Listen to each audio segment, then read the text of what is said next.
Pochádzam vlastne z robotníckej rómskej rodiny. Narodil som sa na osade a môj otec bola vlastne taká dynastia kováčov, bol kováč. Z osady potom sme sa presťahovali do mesta, mal som asi 4 roky a tam otec kúpil jeden dom, vytvoril si dielňu a tam vlastne robil svoju živnosť. Môj dedo a pradedo, podľa zisťovania rodokmeňu, bol kováč. Hej. Otec, môj strýko bol kováč a vlastne robili výrobky pre roľníkov, robili vozy, robili sekery. Boli to úspešní kováči a vysoko takí kvalifikovaní a zruční. Podľa všetkého, ja poznám náš rodokmeň asi, podľa zisťovania asi 200 roky dozadu, sme si dali preveriť. Vyzerá tak, že aj ďalšie pokolenie za nami boli kováči. Čiže pýtajte sa na otázku, že prečo nie som kováč. Môj sen po skončení školy bolo vždy sa učiť. A to nás viedol otec k tomu. Predovšetkým učenie. Bol nekompromisný, čestný a pracovitý. Môj sen vždy bolo končiť vysokú školu stavbárskú, lebo otec po skončení prác robil aj veci stavbárske, čiže mal som vzťah k tomu. Preto som vlastne začal aj študovať stavbárčinu. Poznejšie, ak boli lepšie podmienky. Môj otec nebol vyučený kováč, sa naučil všetko od môjho deda. Ja si ho pamätám, dedo bol vysoký, mal fúzy, hej, a vlastne sa narodil 1888, 8.8.1888. Dožil sa 88 rokov, hej. Čiže na ňo sa veľmi dobre pamätám, bol tiež taký pracovitý a bol vyhľadávaný majster. Takisto pokračoval v jeho práci a s jeho náradím ešte môj otec. Takisto bol zručný, alebo si vylepšil si, zváracké kurzy si robil a tak ďalej. Vlastne tá technológia kováctva sa zmenila. A ja, ako sa pamätám, keď som mal 12 rokov, na jeho pracovisku boli napríklad 15 pluhov. Hej? Tak tu stali, v rade stali a on vlastne nás budil od 2:00 v noci, začali sme robiť, pracovať. Hej? My sme mu pomáhali. Ako deti sme pomáhali napríklad brusiť, nosiť a tak ďalej. Môj otec sa narodil 1922, čiže práve tie roky vojny, mal 19 až 20 rokov, nastúpil do tej slovenskej armády, potom bol v zajatí a tak ho exportovali do Nemecka. V Nemecku to rozprával otec, všetko. V Nemecku bol ako v tým koncentračnom tábore, ale zachránila ho práca. A to preto, lebo bol kováč a hľadali odborníkov. On sa prihlásil, že je kováč, preto ho prideli do Hamburgu, kde robil také tyče do pásov tyče. To mu zachránilo život. Také rozprával mi napríklad, že pred koncom vojny asi 3-4 dní oni bývali v také ubytovni a pred nimi tam bývali Taliani. A pod lôžkom bol tam otvor a z toho otvoru bolo prekopané taká priekopa a dostal sa tam, kde svide chovali. Hej? A vlastne tam kradli potom oni tam chodili a kradli tam jedlo tým sviňom a tak prežili to vlastne. Predovšetkým otec dbal o to, aby sme sa učili. Hej? Či bolo to na základnej škole, hej? A potom ja som začal chodiť na premyslovku. Vždy nás kontroloval a dával prednosť, aby sme sa učili. A vždy nám prizvukol, že jedine vzdelanie je pre Rómoch to dobre. Hej? Čiže pochádzam z ináč rodiny, z toho zomreli dvaja sestry zomreli a z tých ostali 9 a z toho z 9 detí sú 7 vysokoškolákov. Čiže skutočne tu vidno, že mamka nemala vzdelanie, ale mala veľmi dobrú pamäť. Ona možno, keby dokázala študovať, keby mala možnosť študovať, bezpečne je lekárka. Hej. Mala vynikajúcu pamäť do staroby. No. Najstaršia je naša, čo ostali žiť, vlastne je Božena. Je v Prahe. Hej. Je lekárka. Potom som ja som inžinier. Potom je Žovka, to je profesorka na vysokej škole. Potom je Hanka, tá inžinierka je šéfka dávňového radu Praha 1. Potom je Julka nemá vzdelanie, hej. Potom je Janko, ten je nebohý, Janko. Potom je Fero má strojnickú premyslovku a tiež robil si ďalkovú školu. A potom je Jana si skončila vysokú školu takisto, učiteľka je. V podstate možno ja toľko nedokázal ako oni, hej. Preto si vážim vysoko otca a vlastne mali sme málo, skutočne mali sme málo. Nemali sme čo obliecť, hej. Ale na základné potraviny také sme mali. Ale nepredvádzali sme sa, že to. Môj otec bol nekompromisný, zdôrazňujem, bol čestný a jeho vízia bola to, že aby sme my skončili školy. Všetko tú prácu, čo dával, tie financie, všetko dával nám do školy. No ja som nemohol vtedy študovať, ja som študoval ďalkovo, hej. Už som bol ženatý, som mal 4 deti a tak som začal študovať. Mal som 24 rokov a skončil som 29 ročný, s dennými. Vysokú školu v Bratislave, stavebnú. Ja som skončil stavebnú premyslovku, vlastne, ale som mal vždy vzťah k stavbárine. Čiže predovšetkým moje ambície boli tie stavbárske. A vlastne som v tej stavbárskej kováčskej rodine, takže ja som si vybral tú stavbárskú profesiu. Ja som študoval ďalkovo, hej. Ďalkovo sme študovali 6 rokov niekedy, hej. A posledný rok sme chodili tam normálne s dennými. Čiže začali sme asi 65 ľudia, sme skončili asi 16. No. To bolo náročné štúdium, hej. Rodiny mali a tak, hej. Ale sme to dokázali. No. Potom, ak som skončil školu, tak som robil taký vedúci prevádzky alebo taký šéf mestského podniku v Bardejove. A tam som vlastne robil do 20 rokov. Prvú vec som išiel podnikať. Som sa pozbieral, som tak predpokladal. Viete, že bola taká voľnosť, hej? Prišla voľnosť trošku a som si tak myslel, tak keď druhý môže dokázať a vlastne podnikať a tak, realizovať, ja som sa plne nerealizoval. Ale potom som si tak povedal, že ja mám na to, hej? Tak som išiel podnikať. Začali sme podnikanie v 91. roku. Čiže skoro sme medzi prvými podnikateľmi sme boli. Ale mal som vzťah tiež tomu. Začali sme vlastne podnikať a robili sme hojdacie koníky. Strúhali sme hojdacie koníky. My deň a noc robili, po nococh. Aj s manželkou sme robili. Mali sme 3-4 ľudí. Hej. A potom sme mali postupne, v 95. už sme mali okolo 300 ľudí. Hej. Už v 97. sme mali 1000 ľudí. Čiže firma produkovala, robila, postavila si tie budovy, čo vidíte tu. Hej. Haly máme svoje vlastné. Čiže do krízy sme mali okolo 1000 ľudí. Zamestnávali sme nielen bielých, ale aj Rómoch. Hej. Že z tých 1000 ľudí bolo možno 300 Rómoch. Hej. Dávali sme im šancu takisto.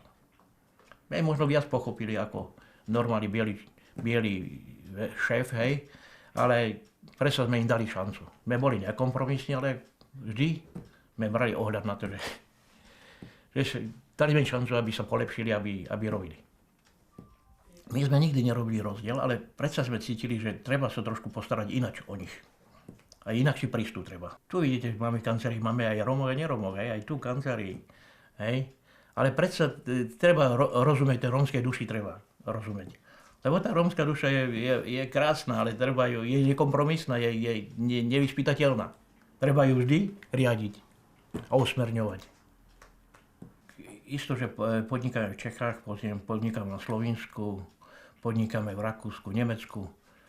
Máme tam ľudí, pracujeme stavbarské profesie, pracujeme tu v Bardiove, v haloch, šijeme autopoťahy, robíme s drevom, máme svoje gátre, pilu, máme 3 pily svoje, čiže robíme obchod.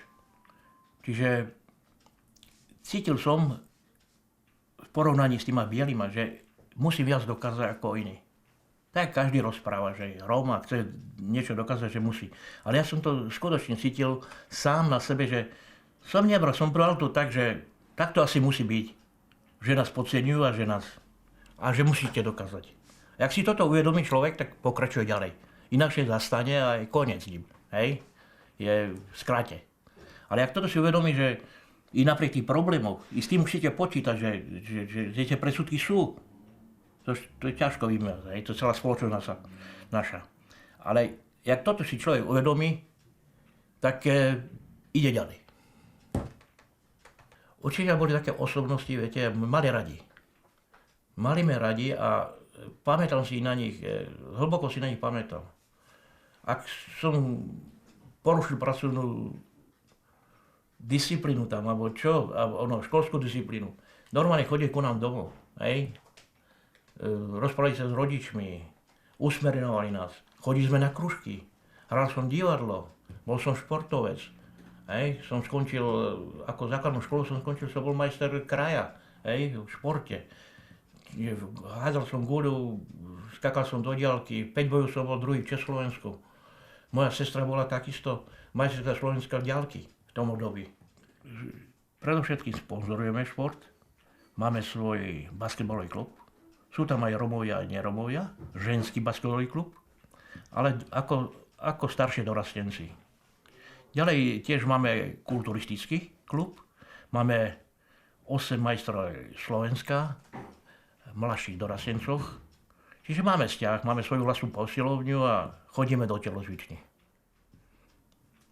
Viedol som vzdelaniu, aby moje deti sa učili a tiež mám veľký enormný záujem. Chlapec skončil ako je magister, ďalší skončil konzervatórium v Bratislave, dcéra má bakalára, chodí ďalkovo tiež do školy ešte a jedna je obchodnička. Čiže taký vzťah, som bol trošku tiež dekompresovaný, ale nemal som čas asi. Som bol zaťažený s tou prácou, takže nemal som čas, viac som nechával na svoju manželku všetko. Skutočne ku tomu remeslu sa není šanca asi sa vrátiť. To náradia, to všetko máme doteraz uchované a tak, ale myslím, že máme tu zástupcu, ktorý by mal to prebrať, môj syn, ten magister, by mal to prebrať. Robil u mňa od malička. Čiže on to pozná všetko a má veľkú šancu, že to preberie. Hoci je to náročné brať po otcovi, ktorý je osobnosť. Viete, veľmi náročné to je u neho. Lebo vždy odo mňa, ja vyžadujem od neho ešte viac, ako ja som dokázal. Hej? A to ťažko. No. Po revolúcii v 1990. vlastne sme založili tú ROJ. A vlastne ja som bol zakladateľ tej ROJky na Slovensku s doktorom Adamom a našim z Čech, vlastne bol tam Emil Šťuka. To bola spoločná vtedy, Emil Šťuka. Vlastne sme zaregistrovali tú stranu na ministerstve vnútra a bol som v predsedníctve Rómov, bol som tiež v predsedníctve Íru. Mal som predstavu, že vlastne tým Rómom pomôžem. Hej? Že pomôžem im, že tí ľudia sa vstredím trošku na vyššie úroveň. Hej? ale ešte to nepodarilo. Hej. Čiže som trošku sklamaný z tej politiky, doteraz. A tá moja predstava je trošku ďaleko od skutočnosti. V 90. roku trošku sa mi zdalo tak, že máme šancu. Že to sa pohne.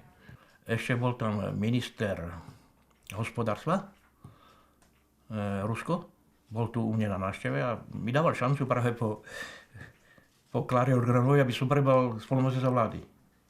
So mnou bol tu rozprávať o tých veciach, ja som to odmietol, tú hru.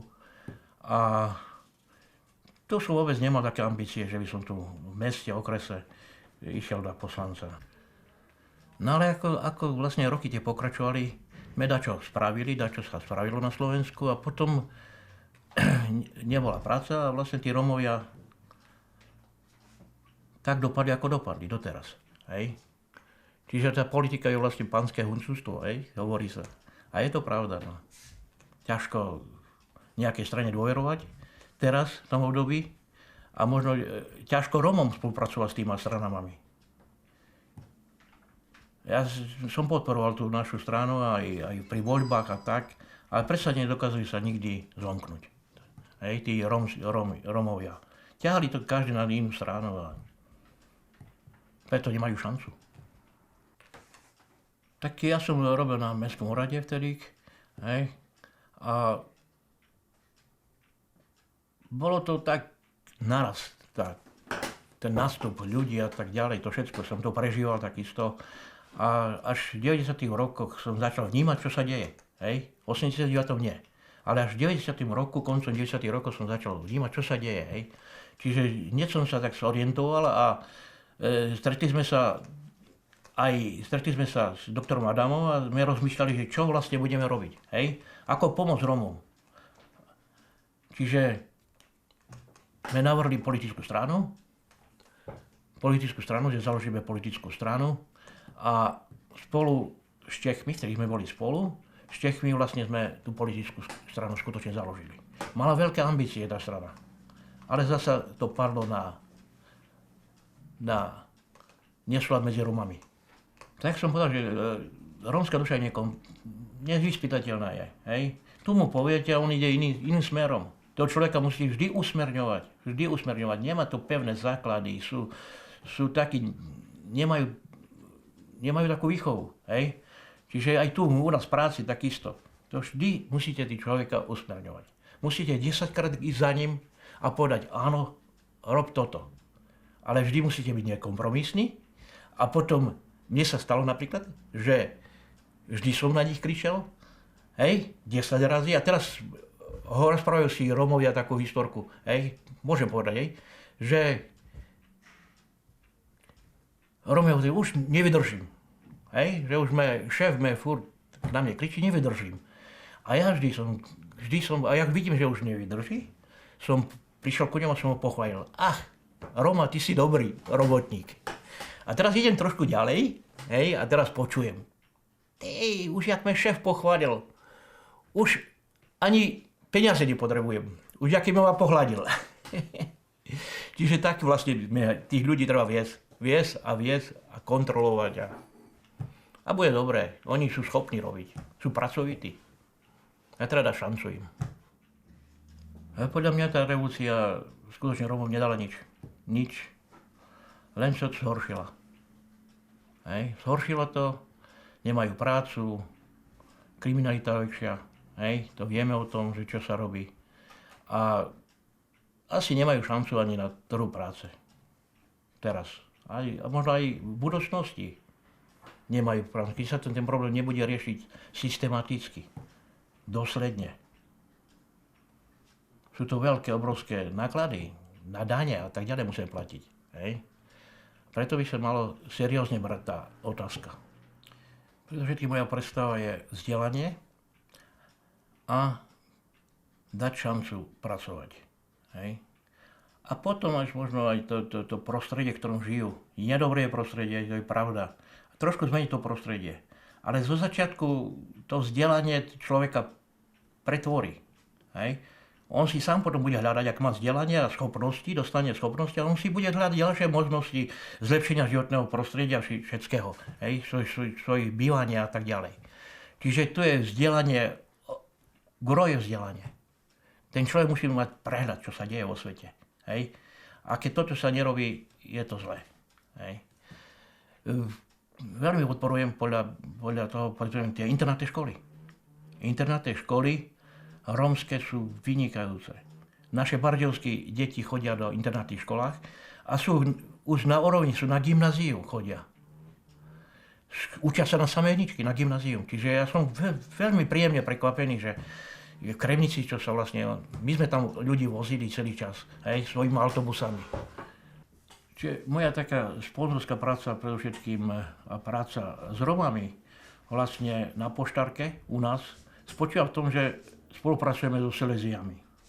Seleziani vlastne vytvorili tú školu, majú svoju školku na poštárke a majú svoj vlastný kostol, zasvetený Zefirenovi. Tam my vlastne sponzorujeme aj všaké aktivity, šport, kultúrne predstavenia, vozíme ľudí, deti na také výlety, ktoré organizujú Seleziani. A takisto aj sponzorujeme tiež niektoré deti v Kremnici. To sú bardejovské deti, ktoré chodia z autobusu z Bardejova do Kremnici. Sú to deti, vlastne je to gymnázium. Gymnázium, ktorá činnosť podľa mňa je veľmi dobrá. Veľmi dobrá a má obrovskú perspektívu. Tí Rómovia, ktorí sa vrátia, budú študovať na vysokých školách. Bezpečne, ja pevne verím tomu, že to budú ľudia, vysoko vzdelaní ľudia.